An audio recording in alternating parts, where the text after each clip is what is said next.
One, two, three.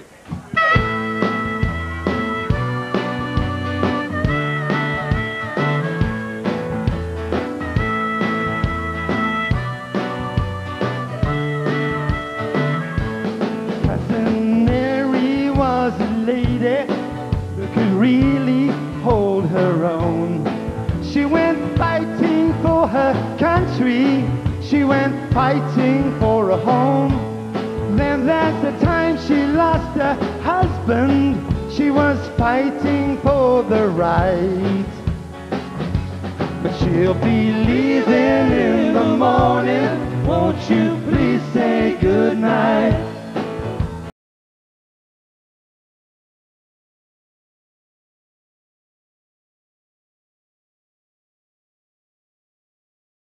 Here at Alien Cosmic Expo with Greg Godovitz, and I had done a music book, and then I came and I actually met an actual musician, and I really didn't know who he was because I'm basically have no musical background, even though I've written a musical book.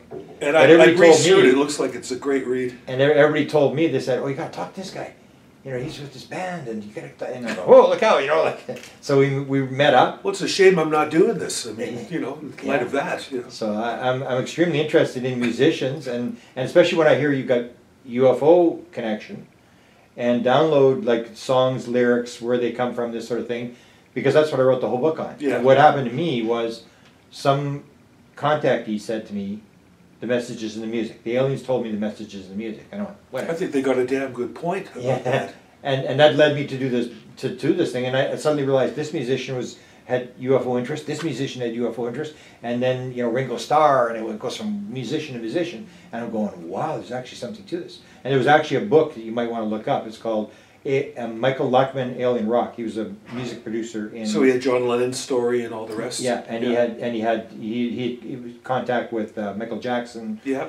Stuff like that. He had personal contact, and so he had done an earlier book. Once I found the connection, then I read his book, and he goes through all the 330 pages, and so then my thing was, why are musicians being affected? Which maybe you can attest to. Maybe you've got some ideas why so many musicians are into UFOs or into that kind of stuff. And that was my angle, but when he heard I was doing the book, he said, I got enough for another book. And he started a second book on rock, mostly rock musicians. And then he had a stroke and he died. And he was actually going to pull off this UFO Woodstock, which I don't know if I told you about. I heard you mention it on the stage today. This thing where, this Count me in. Yeah, this is where we almost pulled this thing off. Where, we're going to do it in Toronto or do it in Manchester or do it in California. And it's a matter of this guy from California sort of told us how to do it, but that would be an unbelievable thing because there's so many of them. Yeah, and I would love to have you. Well, see, I started playing music because of the Beatles, obviously. Yeah. I mean, recently somebody posted my grade 8 graduation picture. Wow. And I'm the only one. All the boys are wearing suits and ties. I'm wearing a Pierre Cardin collarless Beatles jacket. Wow. So in that space between grade 8 and grade 9, first of all, I think my grade average in grade 8 was 98.9. Yeah.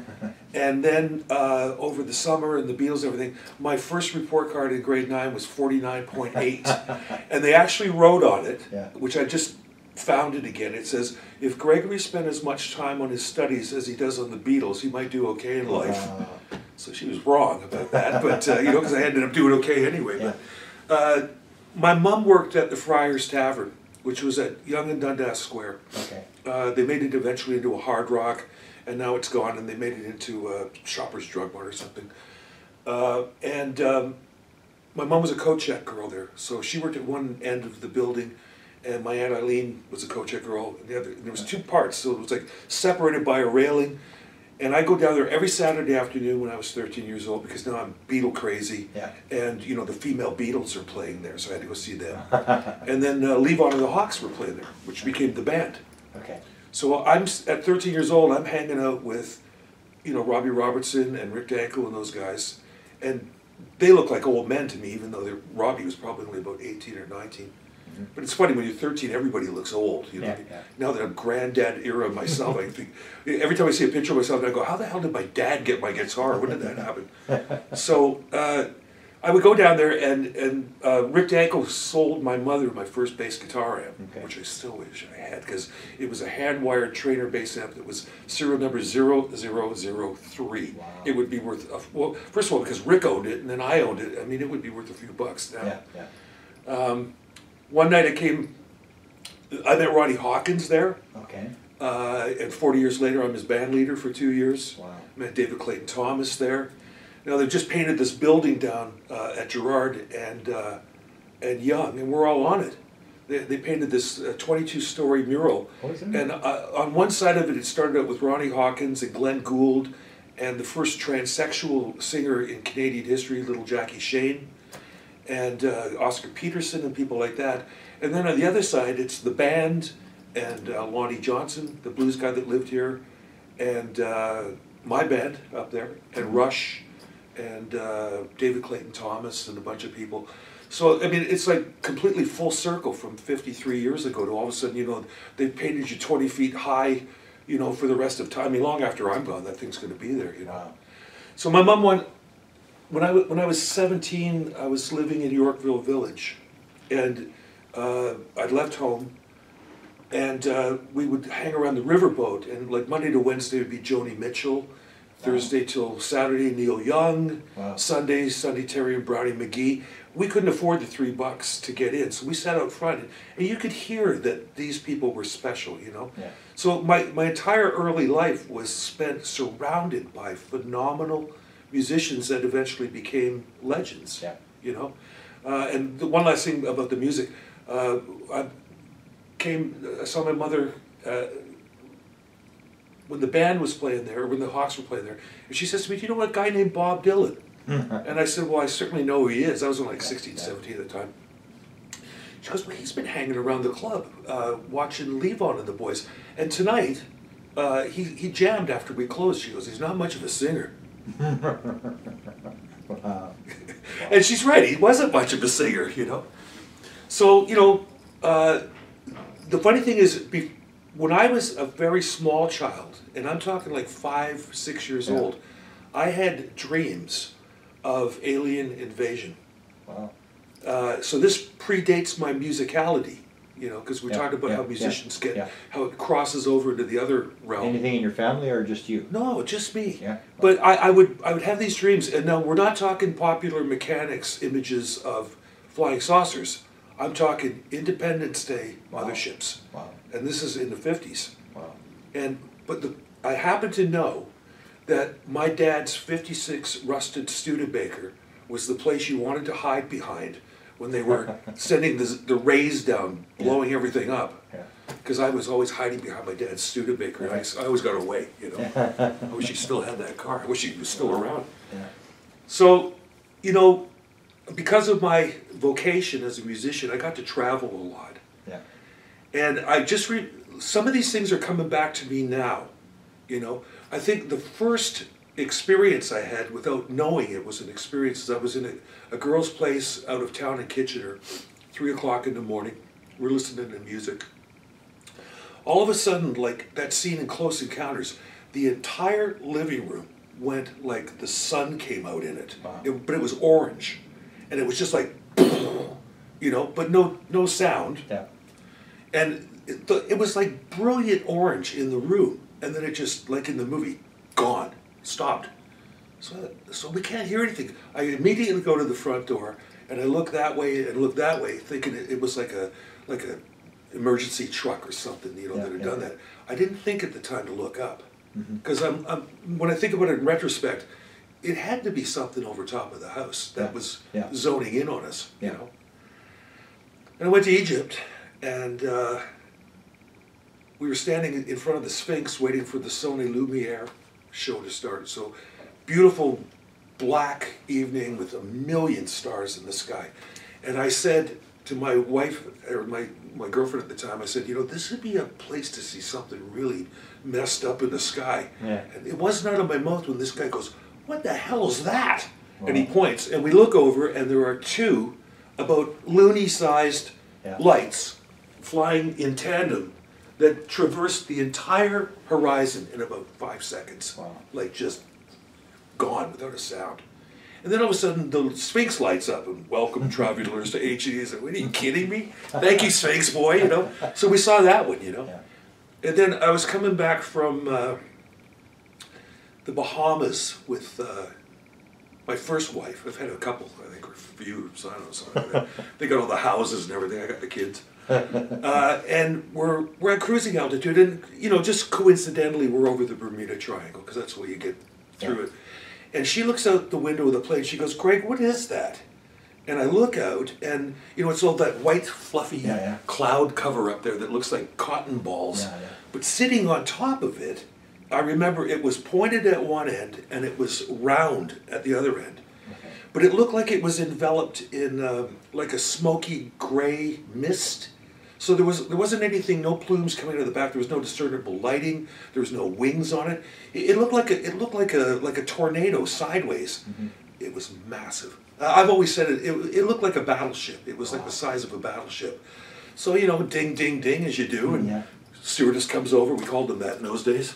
And I said, "What's that?" She goes, "Holy shit!" I don't know if you're allowed to say that word on your show, but there you go. You can bleep it out.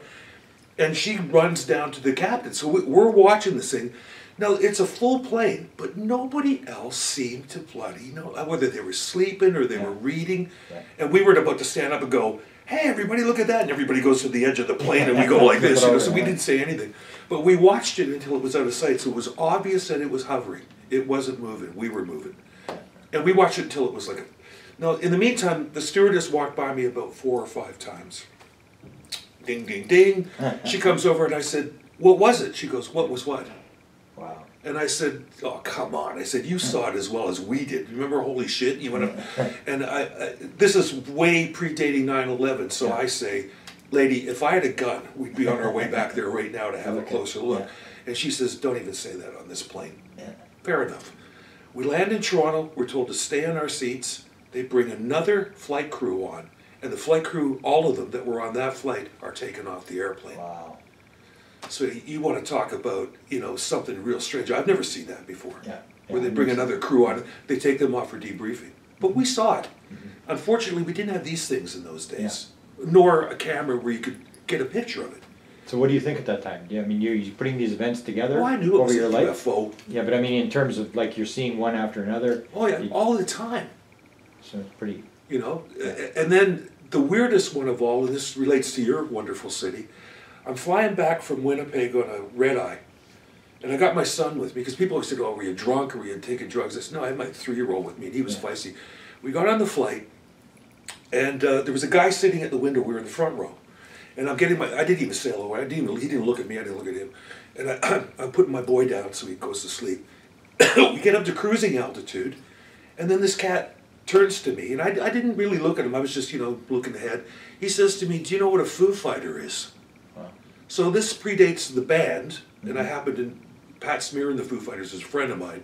So I actually do know what all the Foo Fighters are, but I knew what he was talking about was, you know, the World War II, you know. And so I said, yeah. So I started telling him about my UFO experiences, right? I don't recall him having any sort of discernible accent, didn't really get a good look at him.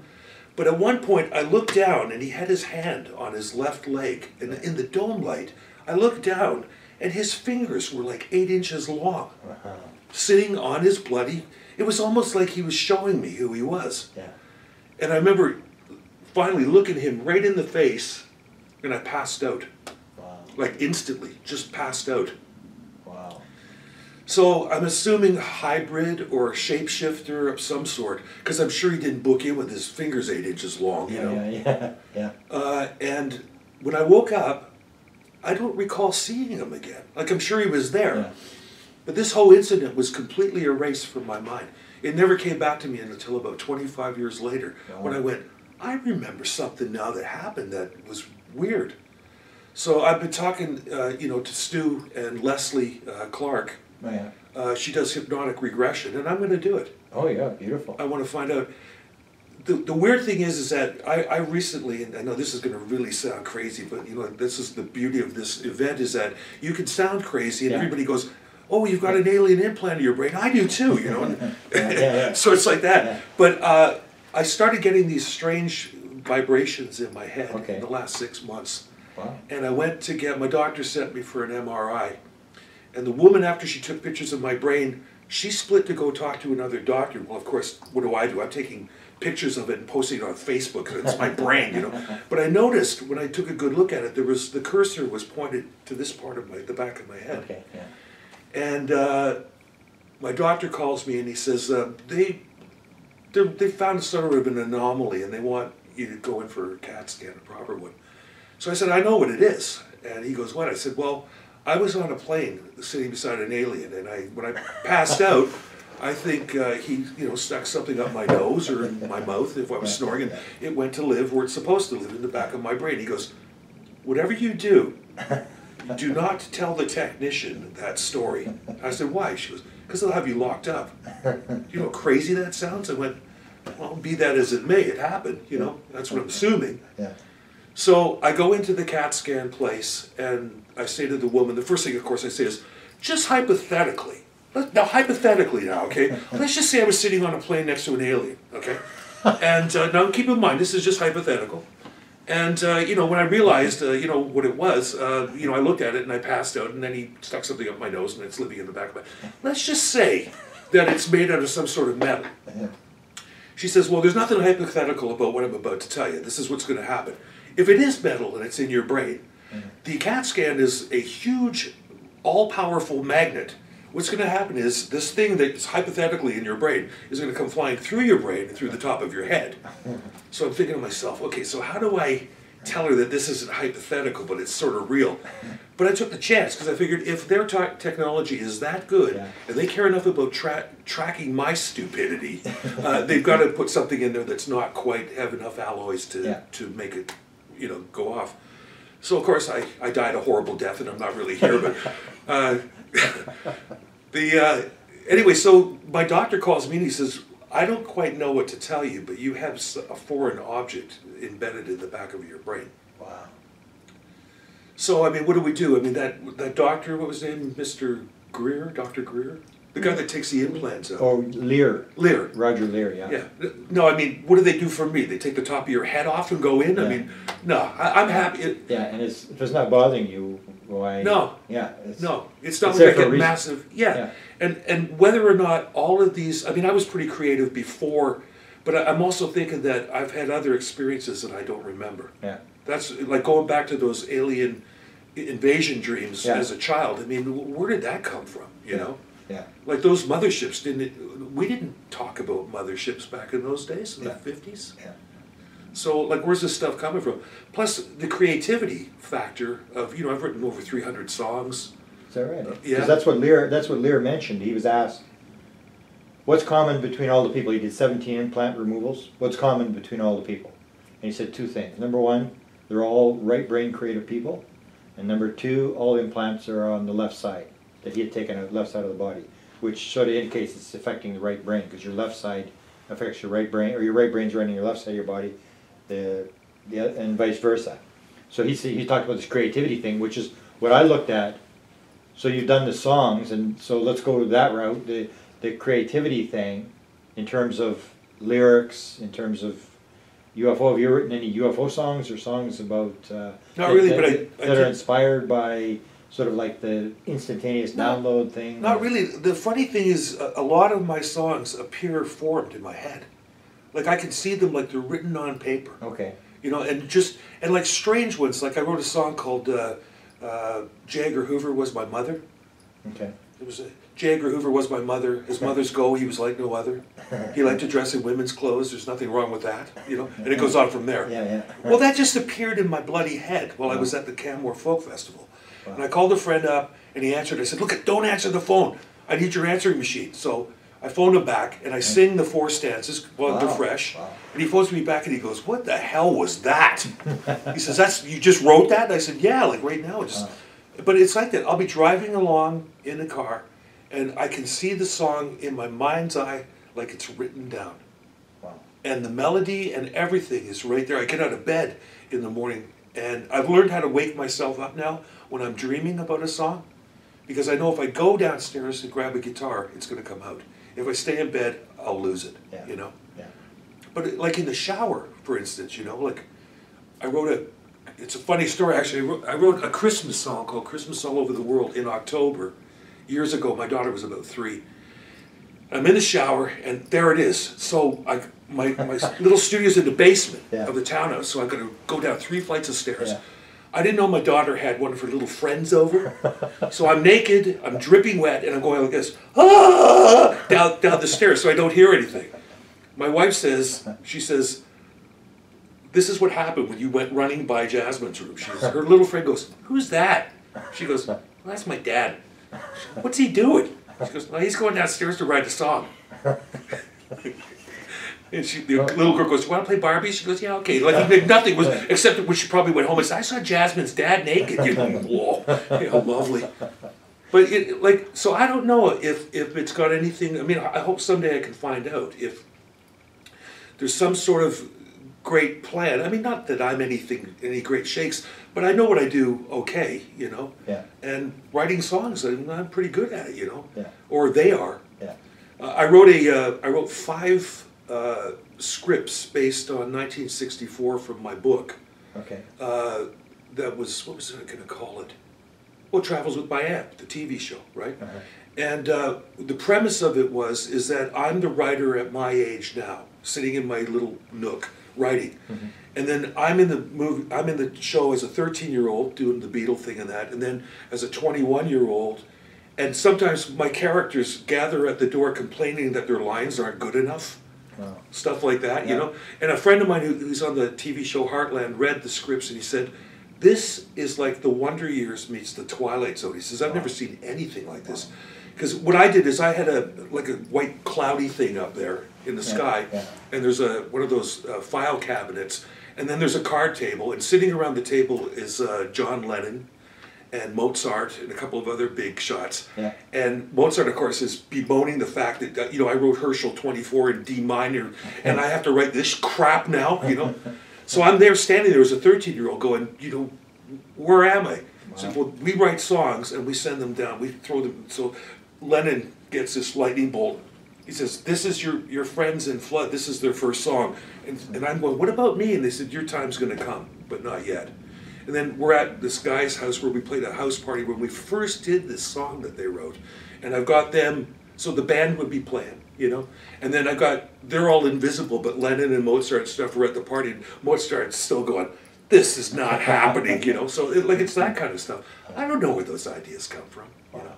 Wow. So. Yeah, and so the biggest songs, are they like the ones that come like that, or are they like the B-side, or they're the good songs? Or I can't remember the last time I had to sit down and labor over writing a song. They come out like so fast. Wow. Yeah. Not all of them appear like they're finished in my head. Yeah. Because literally I can see it like it's a typed piece of paper, and I can read the stanzas in my mind. So even though you're sort of composing it, I can't think of 4 stanzas of lyrics at once. Yeah. So someone else is writing it. Yeah. Yeah, I mean, that's to the best of my. I have an appendix in there. You'll see songs written under 10 minutes. Yeah. And that's basically what you're talking about. Is this? And that's the idea. Is where does inspiration come from? It's almost like it's in a field. My theory is because you're right brain creative, you can shut down the ego mind or whatever, and you sort of move in there. You grab it and you pull it back, and that's why you get it when you're when you first wake up.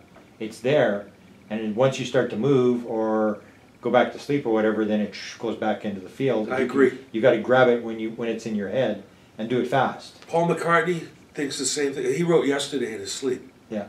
Michael Jackson felt the same way. Yeah. I know Keith Richards, he wrote Satisfaction while he was sleeping. Yeah.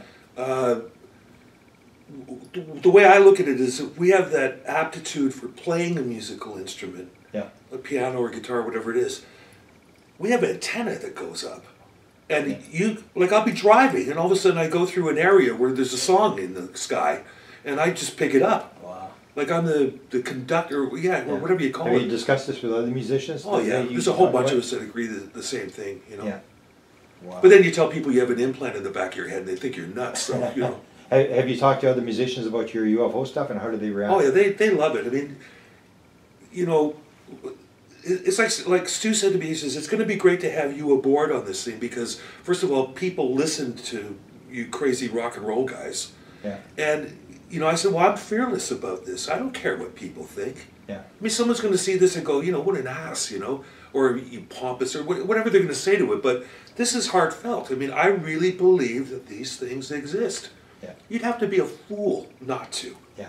And we've known, guys like us and Destiny, I mean, we've known about this forever, that these things, they've been, I've always looked at our planet as nothing more than a petri dish. They've been dropping stuff off here for millions of years. Mm-hmm. Dinosaurs, well, that didn't work out. What do? We'll send an asteroid down and blow them up.